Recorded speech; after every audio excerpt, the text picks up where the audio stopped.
It is I, your main man, the main event of RPGs, coming at you now with an RPG book review, Advanced Dungeons and Dragons. Been looking through this book, second edition, Monstrous Compendium Annual, Volume 1. Now, I had this book initially when I was a teenager, when I was running games way back in the dark ages themselves. This is a newer copy. This is actually my son's. I got him, I think, for his birthday, a whole set of these, and we've slowly been looking at them. In fact, he and I were sitting here earlier in our recliners, reading. I was reading this one, and he was reading Volume 4. So I wanted to share my thoughts now that they are fresh in the vista of my imagination to project them into your mind's eye as well. This is from TSR. I believe it's copyright 1993. 1994, copyright 1994. You can see the back of the book here. Fairly thin, decent looking art, reminiscent of the loose leaf folders that they would put together. Maybe when they put this art together, they were thinking of doing it in that way.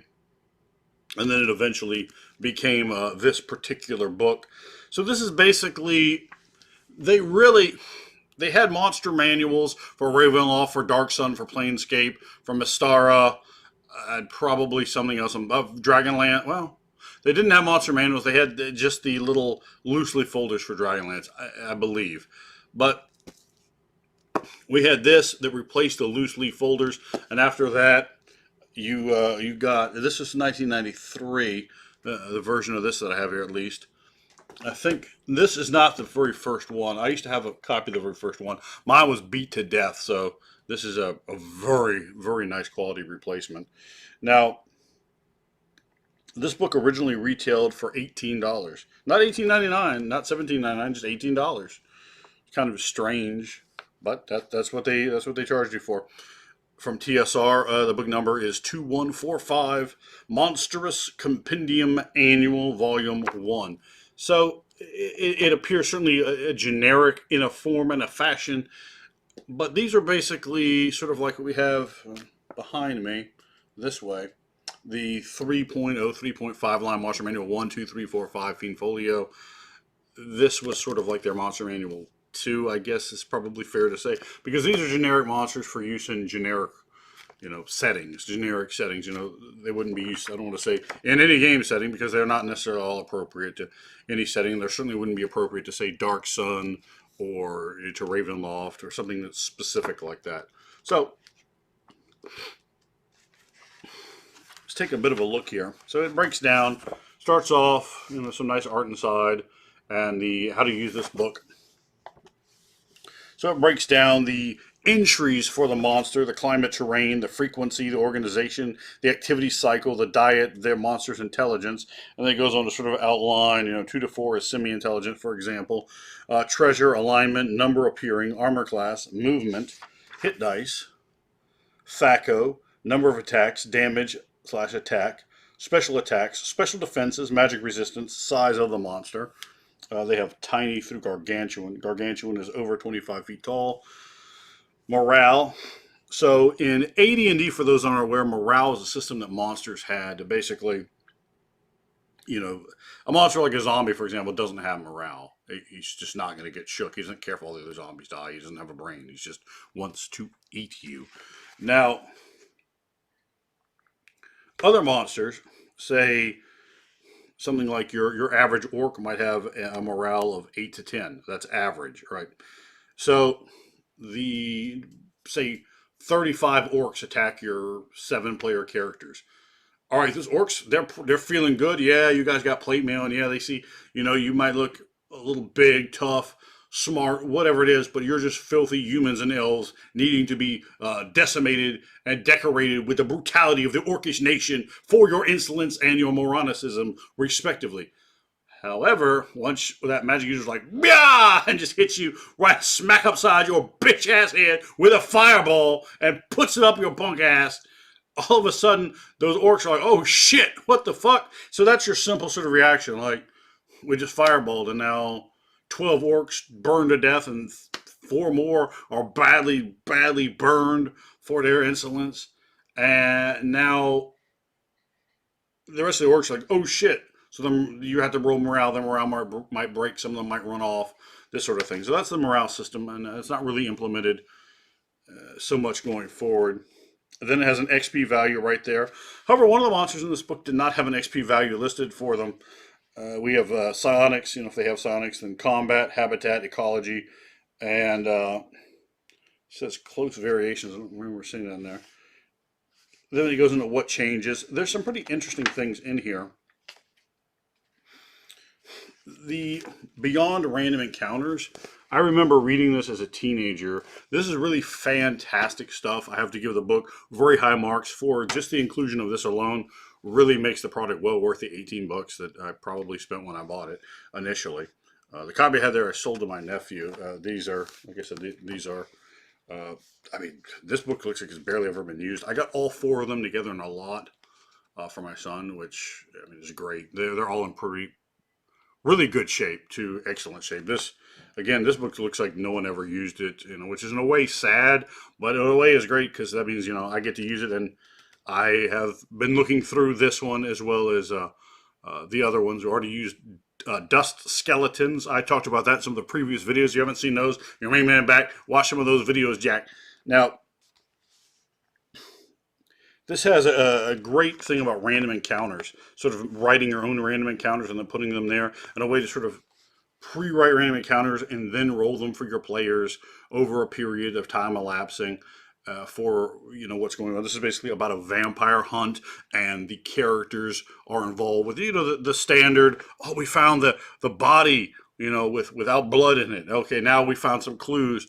Now we fight with a vampire because it was feeding on somebody. We attack it. So maybe you get 2 or 3 rounds of combat, and the vampire's like, he gets out of there. And then you're starting to slowly learn in some of these others.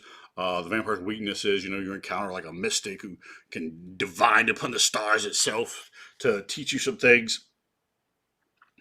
And I thought it was pretty interesting. And it really goes into sort of role play it up, like get in there, really dig into the role playing aspect as opposed to just fighting. In fact, the guy who wrote at least this section really just clowned it. It was like, man, get out of here with that bunk ass shit. He didn't say it how I would say it, but I am saying it the way I would say it. So that's the way it's said here on this one.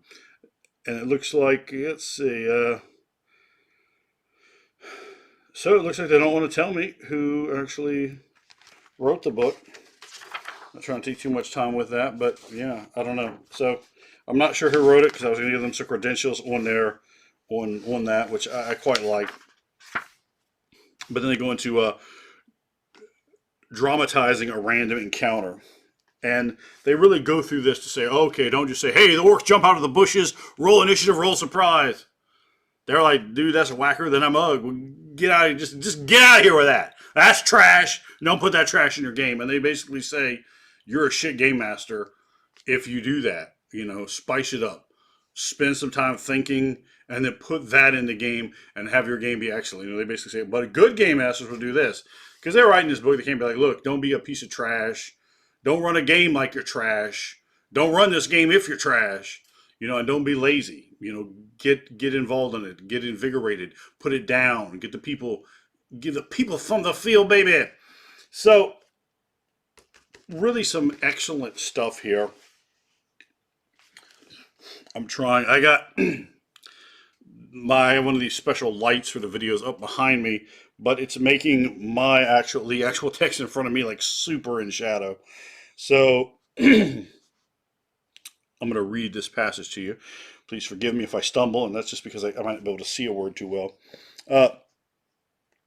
So they describe basically like that is garbage, like the orcs jump out of the gimmick and whatever. So then they say, okay, look, here's doing it.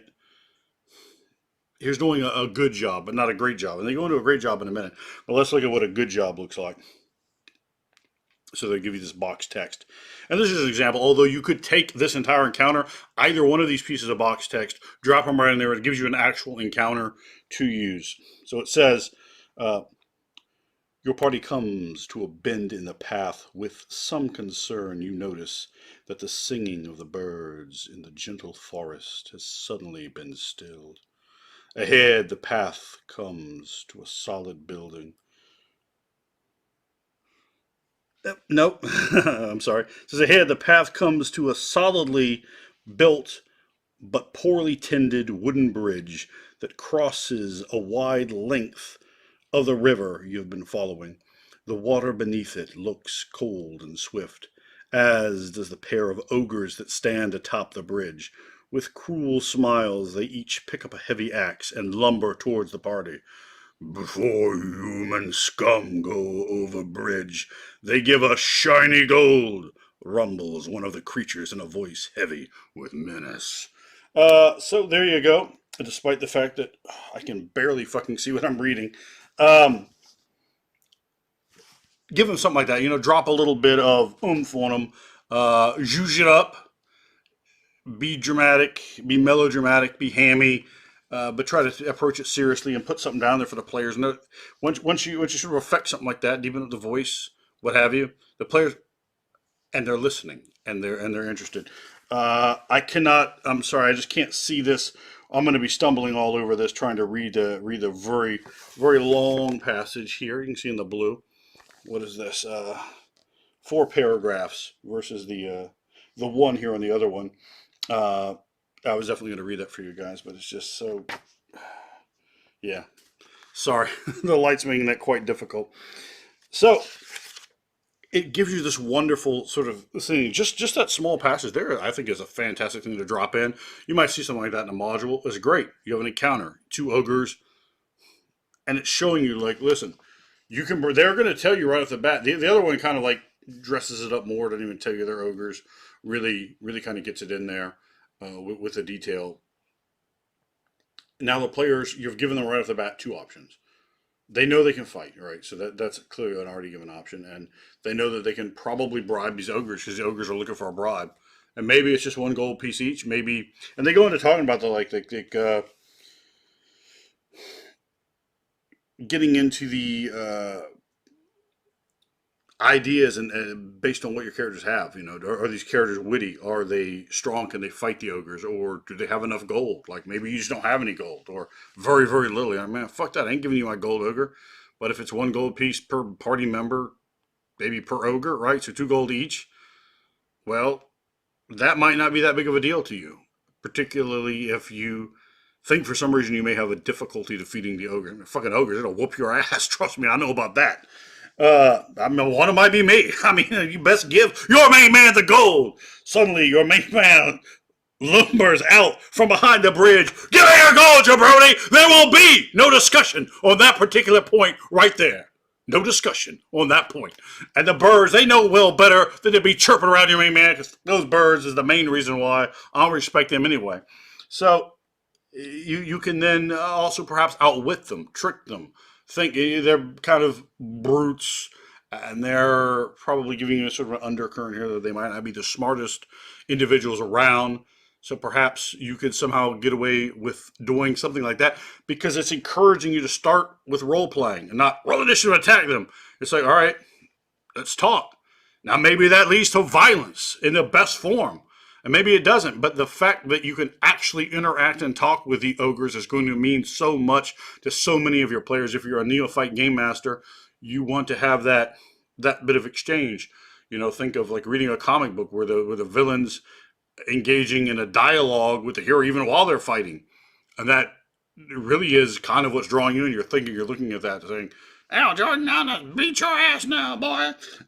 You want to put some things in there. You want to role play them, and particularly in situations like that where you have a monster, right? Perhaps it doesn't speak common. They all don't need to speak common. The goblin, the kobold, whatever. Why? And it might say in some of the books, "Well, I speak common." Why would they? Certainly not all of them would. They don't give a damn about common or humans, particularly if they're far away from the surface or far away from humans. So reward those players who on their character sheet, oh yeah, I speak kobold. I speak Draconic, if it is, Thuban, if you will, baby. Uh, I speak Orcish, Goblin, Knoll, whatever it is, and you can let them have that. So maybe you show, well, maybe you guys could have avoided the combat if somebody actually had learned how to speak Goblin, but none of you did, because then you show them in the next combat where one of them speaks Knoll, and you got a bunch of Knolls out there, right?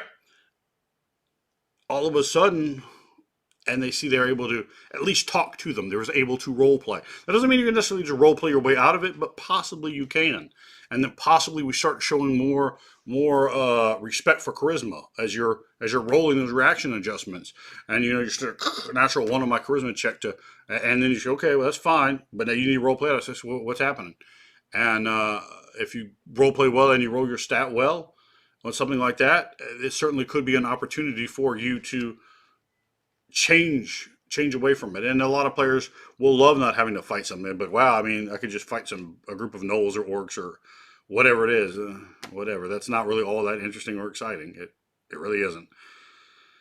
But even if there was the potential to role play with the fact that, and they kind of talk about that in this book, you could role play with them if the players know that that could have been an option versus all I can do is fight here, right?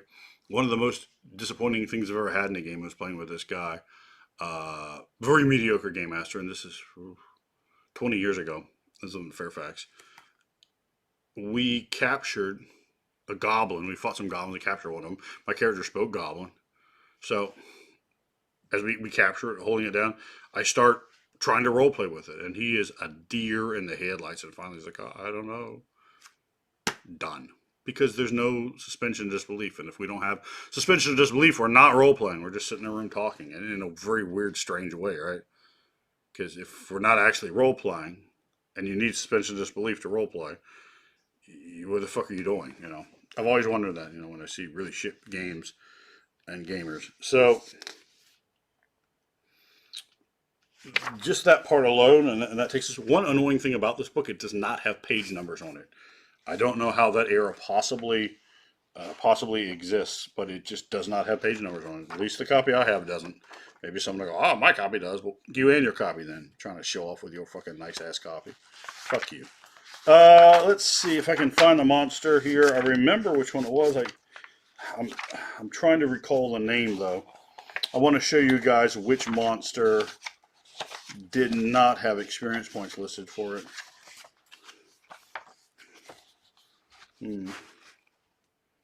Well, anyway, it was one of them. But this book has, oh, here we go. Mage Bane. Let me just do a quick scan. I didn't read the whole entry. I did scan it to look to see if it had experience points for some reason listed inside the text. It doesn't, so you can see this guy right here, this one. As you can see right there, no experience points listed. We can see on this tapeworm creature that it does have experience points. The tapeworm is worth 2,000 XP. So some of these monsters I'm not going to show because some of these monsters may be appearing in my Planescape campaign I'm running right now. Check some of the previous videos that I put up in the last week or so to kind of catch up on some of the actions and happenings in that video.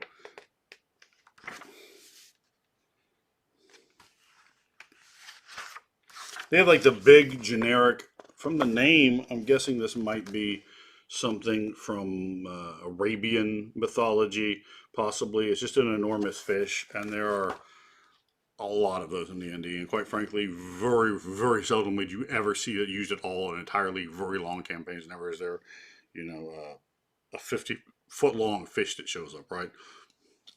And there's so many water monsters, there's so many of them, that it's sort of in a way a waste, right? Because who cares? There's billions of them in D&D, really. And the amount of times that I've used something like that in a game is very small. You might use a dragon turtle, you might use a mosasaurus, you might use this giant fish, and it's cool to do, right? But how many times can you really use them? Like, they basically got to be fighting it from a boat, so that's problematic already. Most campaigns, you're not going to be out in, say, oceans with a boat. You're just not. That's not most campaigns. Most campaigns that have ever been run don't have that in it for any portion, let alone the majority of it. So, they're kind of, it's kind of limited what you can do. I like the picture of the abyssal ant.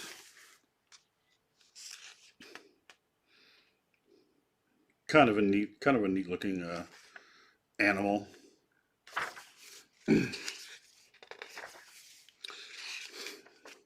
There's a Bane Guard in here, which is a interesting undead. This is a Bale Norn. think they may have been in first edition. I might be wrong. This might be their. This might be their. I feel like this is not the first time Bill or Norn were printed. They're like elven undead. They're kind of interesting. So there are some Forgotten Realms stuff in here. There's a Banelar right there. The Forgotten Realms monster. The talking bird has glasses on it at the end of his nose. It's just, come on, dude. Come on, man. Like, they're not even situated in a way where he could use them to see, so I don't like drawings like that. They've always kind of irked me. Here are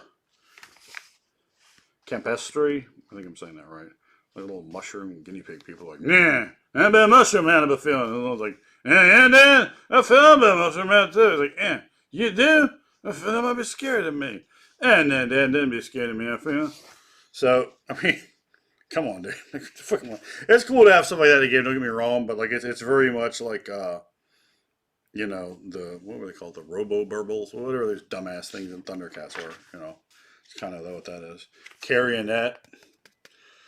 Things like this I don't think translate well to D&D because horror D&D is kind of meant to have characters mostly just pound punching onto things, and there's so many insanely scary things that, I mean, a possessed or golem or what the hell ever wooden doll just isn't that scary in D&D, right? Something like that for like a modern horror type game or whatever could have a completely different feeling. But in D&D, you're just going to wait on this thing. You're just like, God, let me hold those 975 experience points, son. I don't give a fuck about your knife. I got a +3 longsword. So, yeah, I don't know. I know in Ravenloft they try to give these things a push, but they're just hard to push. Here's weird, or not weird, but winged cats. Excuse me. Um, they have a bunch of dragons in this, so they give you the Electrum dragon, which is I believe it is neutral good. Yeah, a neutral good dragon. You can see over here they have the age progression chart for it, and there's a lot of different types of dragon here. You have the Fang dragon, which I think is like an Oriental dragon. I'm not gonna investigate that too far. But the Lenorum, which I believe were Norse dragons. Yeah, Norse dragons. I'm correct on that. 1, 2, 3, 4, 5, 6, 7, 8, 9, 10. 10, a whole range of Lenorum. So that, you know, seems kind of high. And then they have several other dragons. These guys, they got the mustache dragon. He looks, I don't know if you call him the mustache dragon, or maybe the pedophile dragon. I don't know what the fuck this is. Look at this fucking goofy bastard. I smack that mustache out of his face if he come around me in a game. Man, fuck him. I'm not afraid of him. He just looks fucking goofy as shit. You know, I don't know. I don't have a sensibility for certain aesthetics to some of the Asian type of monsters that you see in D&D. Here's a pearl dragon, which I guess is like a gem dragon. I don't know. I'm not a gemologist, but I don't think pearls are technically gems since they're developed inside of animals as opposed to the pressure of the earth. I'm not sure. Somebody could correct me in the comments if I'm wrong with that. There's Dragon Ken, which is, you know, one more type of dragon, man, because there are a lot of those. Here's the the weirds, the elemental weirds in here. That artwork right there is very nice. I quite like that piece. I've never used a weird before, I don't think. Here's the Sandman. So, but he's not the Sandman like the Neil Gaiman TV show. What my son looks like. My man Frank was running like, yo, you gotta watch this show. It looks just like Ryan. Azir right here. One of the characters, not in the current game running, but the one I ran before that, Forgotten Realms, was playing a dwarf who had some Azir blood in him, which Duraclad, very, very good character, my man. Langer played. I think Langer is on vacation, hasn't been commented yet. I'm sure he'll be liking to watch these videos. His ugly ass tree looking meerkat motherfucker face.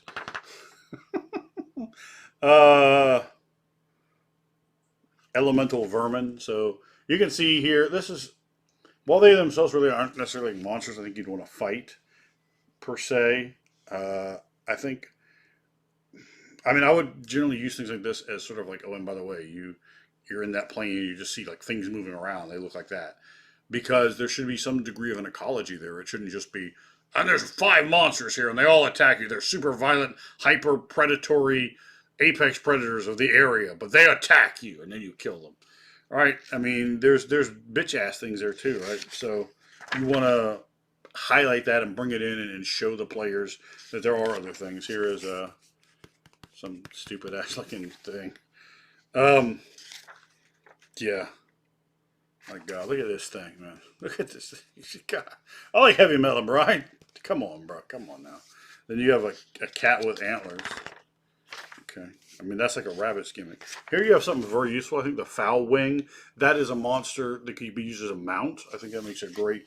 It's hinted at that it's coming from some extraplanar area. It's neutral evil with a 5 to 7 intelligence, so it could pose as a great mount. You can see a guy mounting it, and it is a huge, 16 to 20 feet long, 40-foot wingspan. So this dragon-like monster, I think, could pose as a great sort of mount for a character, particularly if you have an evil character group or a good character that breaks it. You know, just like how they'd be breaking horses, and that can pose a very interesting encounter as well. You know, something like that. There's this guy, the Gambado. From looking at it, it looks African to me, or perhaps it was designed off of something that's African. That was just my thoughts when I'm looking at it. Like it doesn't. I know a decent amount about African mythology. I'm not a scholar on it by any means, but a decent amount. And they got monsters that look very strange to say. The typical monsters we're looking at in Dungeons and Dragons, which tend to be Eurocentric based monsters. So this, just the aesthetic of it feels very African mythologized to me. They got a whole slew of genies, so if you want genies, this is the book for you. It's definitely, I mean, there's a gaggle of them. The Gibbering Mother, which is a very interesting monster. There's one in, I believe, so one of the Ravenloft novels I read like a billion years ago. I believe it was Night of the Black Rose, the Lord Soth one. There's brain golems, which are for some reason an illithid thing. I don't know why in the world illithids would make brain golems. You know, that would be like if you made a can of soup golem with the actual soup still inside. Why would you do that? Why wouldn't you say anything else? Something that you don't want to eat. That would seem to be what I would use, but no, hell no. Fuck that. Let's use our food. The Iron Ration golem. Don't get me wet.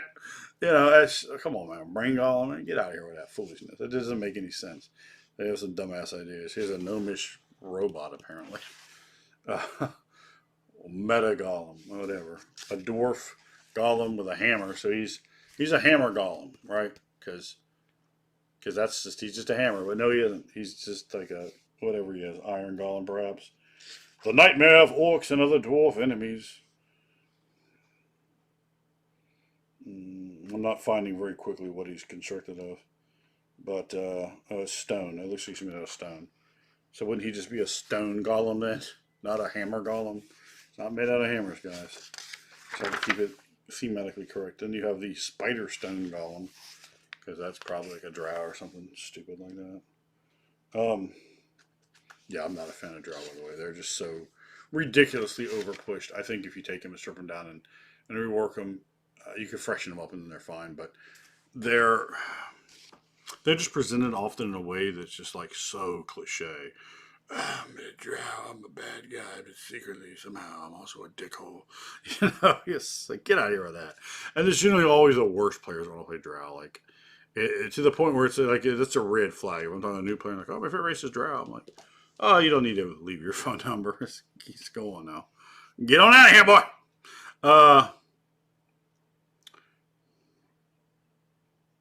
Gorinich. I'm probably saying that wrong, but it's kind of neat, as you might barely be able to see. There is a King Ghidorah way up there. It's one of my son's former toys. It was never destroyed. Right beside my red Cthulhu dice roller.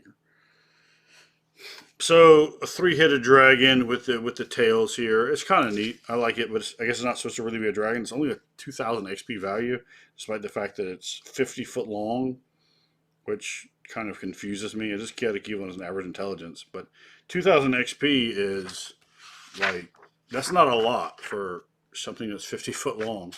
You know, the dwarven stupid golem gets 13,000 experience. So I mean, I don't know. It seems like something. I mean, it's what is it? 9 hit die? Yeah. That just seems way too weak.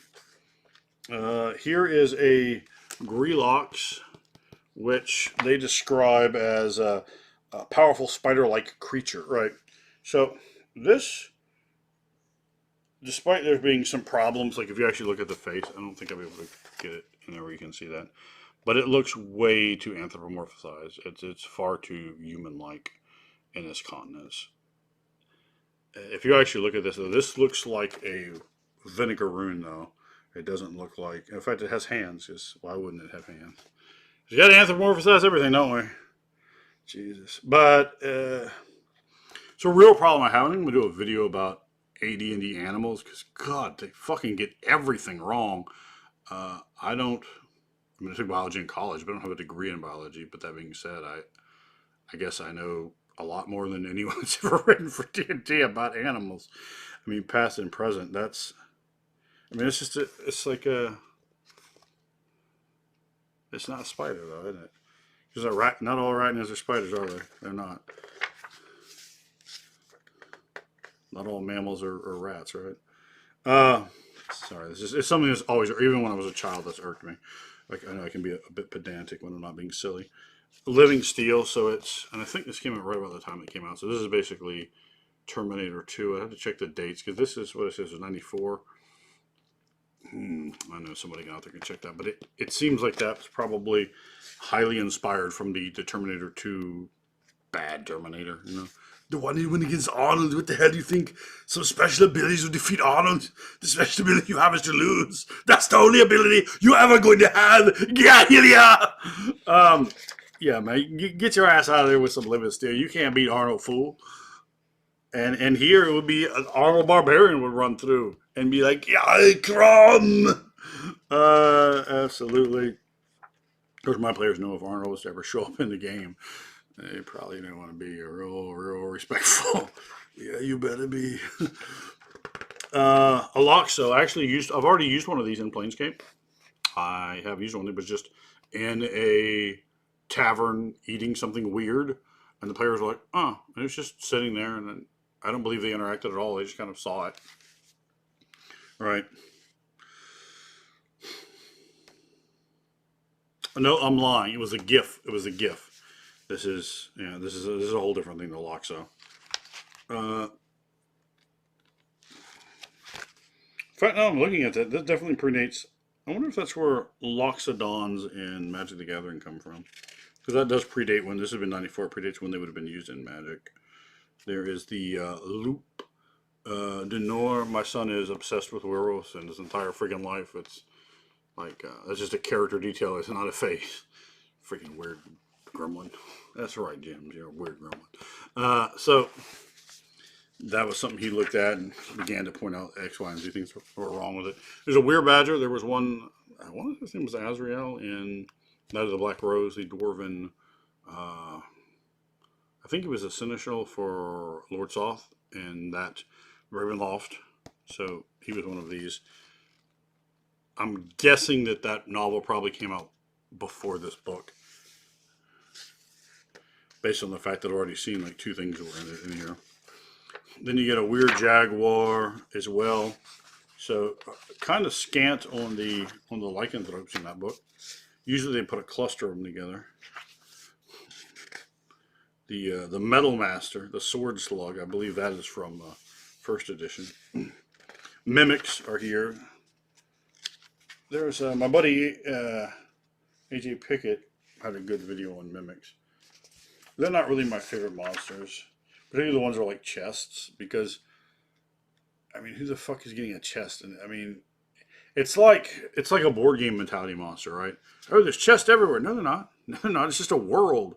And yeah, maybe you got a plunder chest, but that should be a really rare and strange thing. You know, there's not going to be just chests laying around full of treasure everywhere. If it is, your game is whack. So why would mimics be doing that, right? So that's always turned me off on monsters like that. Or the cloaker, I thought was they've taken a bad idea. It's like a Batman villain, right? It's taking a bad idea and changing it around and trying to work really hard with a bad idea to make something good out of it. Name of the Riddler. God, even the Riddler is not even close to the wackest freaking Batman villain. I mean, oh God. What was that show? I watched it with my son. I guess it came out over 10 years ago. But they had something called a Batmite, like some jabroni that was supposed to be a Batman fan. Anyway, the Bone Dag is here. That is a. I don't like that this one's skull looks too human, but a Bone Dog is a pretty decent monster. 4,000 experience. And of course, there's a giant Nautilus, so you get another.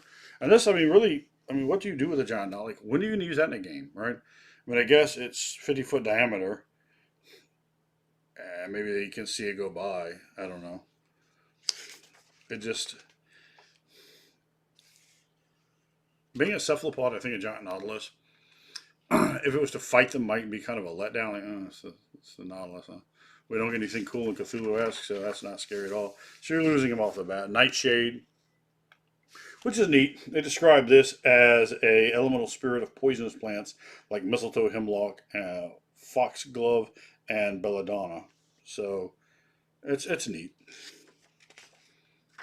to take in and to extrapolate. You know, that there's these elemental spirits all about like nymphs, like sylphs, these sort of things, to give sort of a Greek mythology feel to a game. So it's a decent one.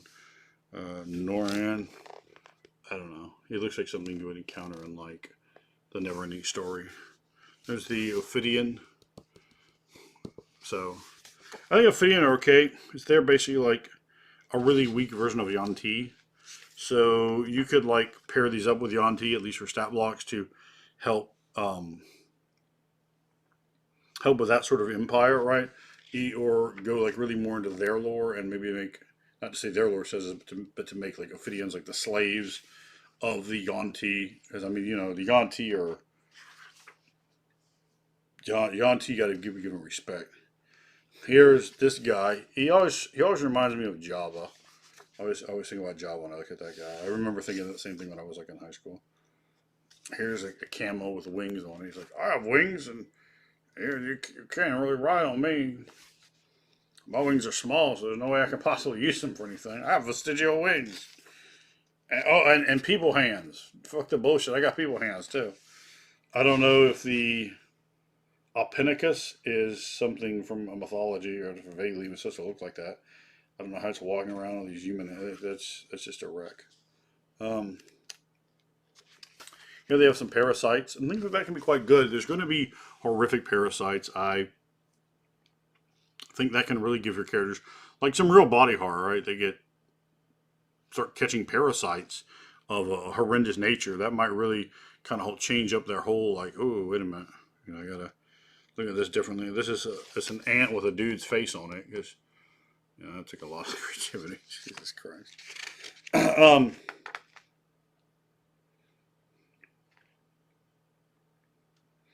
These are tool-using insectoid predators.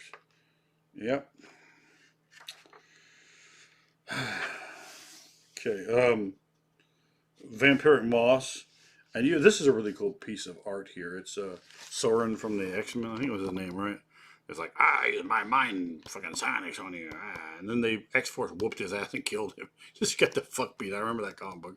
I had that back when I was like, I don't know, 13 or 14, whatever it was. But they beat the shit out of this dude. Like, fuck you for being a fucking piece of shit. But he's a Petra man. They were kind of big. I don't know if I've seen this going forward, but I know they're kind of big in second edition on dinosaur people. There's the what do they call the Saurians? I think something like that. In the Forgotten Realms, they had Dragon Bait from the Forgotten Realms video game Persuasion Bond / book line / module, whatever. There's Vampiric Moss. Yeah, it could be kind of interesting if the players were in a spot where they had to go through it. And I guess you could highlight the druid, because they're getting stuck and getting drained or whatever, and you could highlight the druid. You just right around it. You don't give a fuck. Shadeling. So the shit, it was actually kind of neat looking in the shadow. It had it in its own shadows there from the light. So yeah, that's pretty neat. The shadeling, what is it, the demiplane of shadow. Interesting. Scum right here. I think they may have been an AD&D first edition, Monster, one of the monster books. They're like the servitors of aboleths. Aboleths are a really interesting monster. I never had the chance to really fully use an aboleth in a game before, because they're so prestigious to me.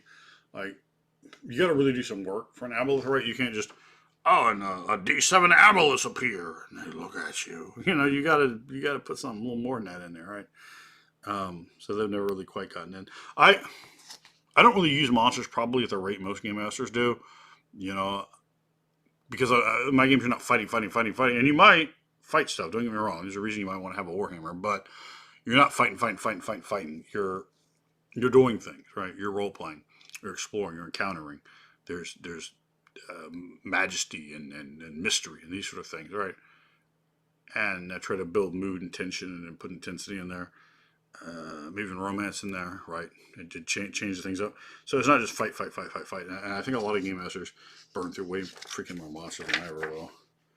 Because, I mean, well, here's spell weavers. These guys are, well, I'm sorry, I'm horrible using the camera for this. These guys are pretty interesting monsters. They get like a full 2 pages. They get a full 2 pages for detail. They have a very, very strange history. Very interesting. Brain spider, so it's a spider that looks like a brain, I guess. I mean, I guess you could at least use them in a way, like maybe a lithid eat them or something. You could do something. And they're sonic too, so yeah, why wouldn't a lithid eat these? That could be a kind of a neat thing. And they're only 2 to 4 intelligence, so they're not particularly smart. Um, it's a strange looking monster. I don't know. Monsters like this, they never do it for me. I don't know if they're trying to be like poorly Lovecraftian, but they just don't do it for me. I keep it moving. I think at one point I have used one of these guys like a million years ago, but I can't swear to it.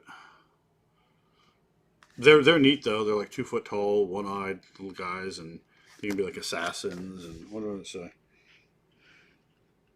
Spies and assassins. So you could have them working for, right off the bat, I could think of like maybe these are minions. Maybe you have a how many does it have per number appearing in D4? So they can be social apparently because there's more than one of them could appear. Yeah, see, so it's just they fall into the thieves guild. So you could have like like right off the bat, thing like an underground underworld thieves guild from like say you have a subterranean layer, right? And then you have like an aqueduct sewage system where like the human thieves guilds are, and another guild just starts pushing up heavy on them, starts bringing in humans, half elves, whatever it is, right, into the city to be thieves to really look out there. But it's actually a organization run by a beholder, and then they're using these Tatala. So that could be kind of interesting. And I don't know, they have psionic abilities, it looks like. No. I'm sorry. Those are thieving abilities. I was just looking at other things to do. So yeah, they have thieving abilities. So what are they? They're 2 + 2 hit dice. Probably the kind of thing like if you're running a game, you could probably make one of these a player character. They're lawful evil, average intelligence. They're small, so I guess it doesn't present them as playable here in terms of giving you stats. But I mean, something that's that small, you just give it a strength penalty, maybe a dexterity bonus. So they know the language of similar creatures such as imps and quasits, and they can communicate with bats and rats. So almost sort of like an evil gnome, I guess. So I think you could definitely do something with this. So that would be one of the monsters I would like most in here. The heart tick, I guess. I've never used like I don't know.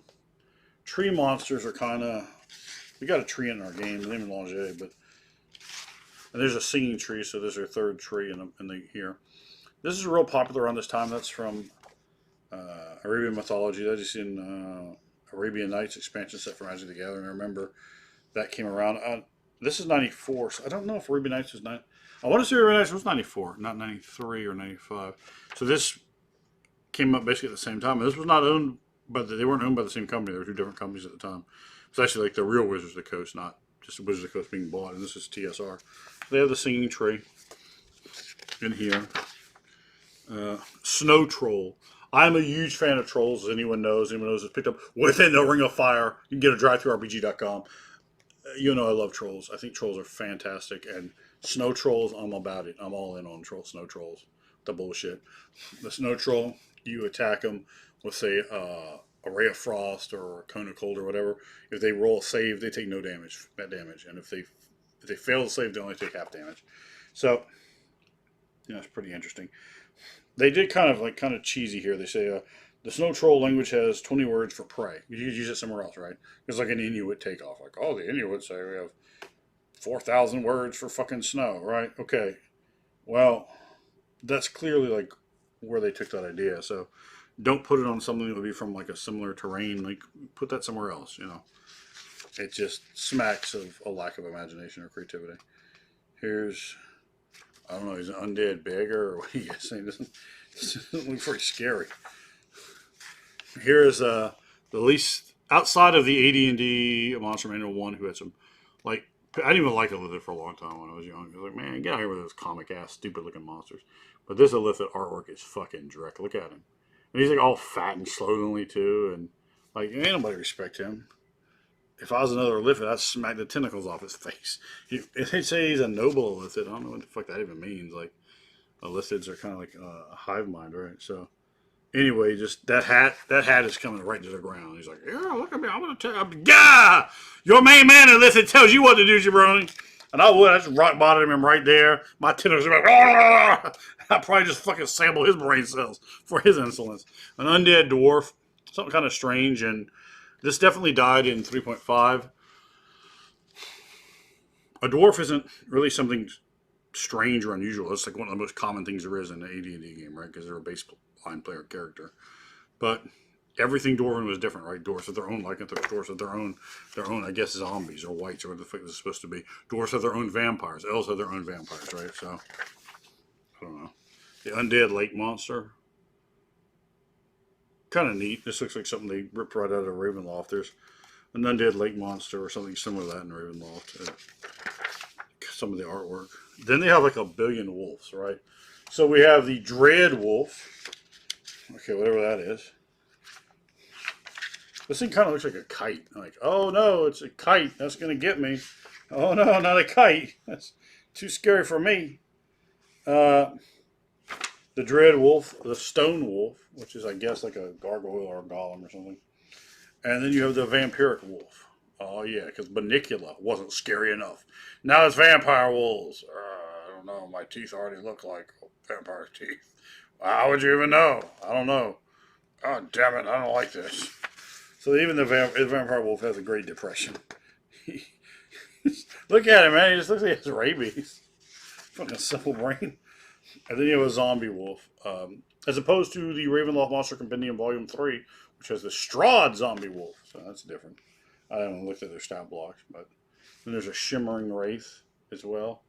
So I kind of like how they did the artwork there. It's okay for the shimmering wraith, like the shadeling. Then there's a sword. A sword attacks you. I mean, what else is a sword going to do, right? They sort of remind me. There's an old episode of, were they called Super Friends at that time? Yeah, I think so. Super Friends that had these little brain things from space that were coming in. They tried to build it up like it was a real big thing, right? And they did. It was actually one of their better story arcs for Super Friends. Which is weird, because Super Friends is in a way great, in a way horrible.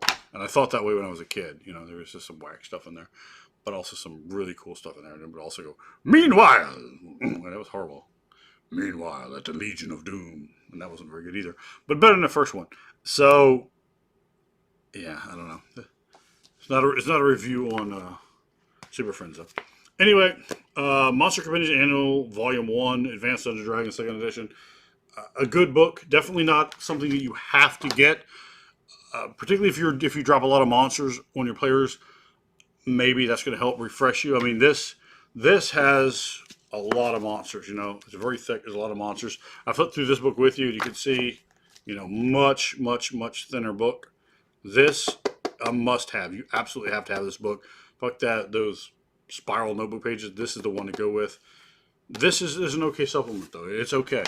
It's well worth having. That initial part there where it really helps to bring your neophyte game masters into, you know, getting a role-playing tune-up. That is the kind of thing that is absolutely priceless. The kind of thing I harnessed within Ring of Fire to really help At all points, teach people how to role play and to role play everything better. Every scene should be role playing.